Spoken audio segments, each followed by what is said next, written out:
Hello mga kaasbag, ngayong araw nga pala si Ethan ulit yung client natin. So pangalawang session na to ni Ethan.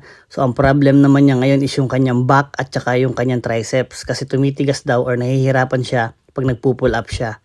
Yan, kung mapapansin nyo, dinadahan-dahan natin sa may part ng triceps.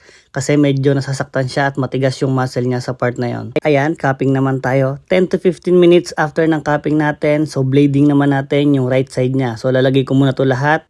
Bago ko i-blading yung right side ni Ethan, gusto ko nang ipakita sa inyo yung kanyang likod.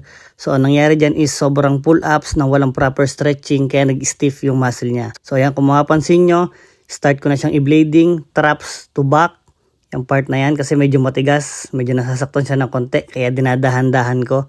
Then, after nyan, lipat naman tayo sa triceps niya. Kasi yung triceps niya sobrang tigas din.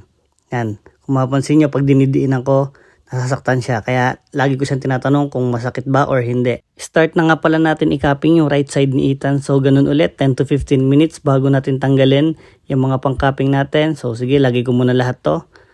Then pwede ko nang tanggalin yung nasa left side niya. Tanggal natin isa-isa. Then after nyo, massage natin para yung dugo is hindi siya mamuo sa part nung pinang-cupping natin. Okay? Let's go!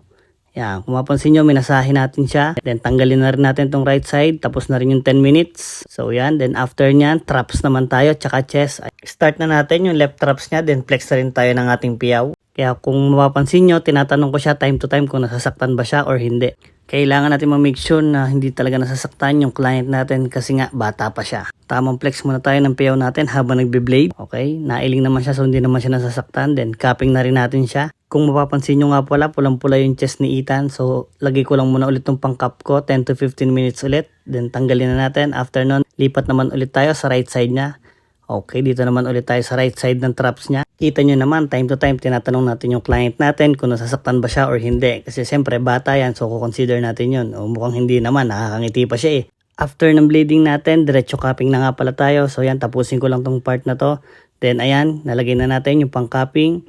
Wait na lang tayo ng 10 to 15 minutes para makita natin yung before and after ng result ni Ethan. Oh, ayan, kitang-kita nyo naman kung gaano kalayo yung pinagkaiba. Ay, siya paano? Salamat sa panonood. God bless!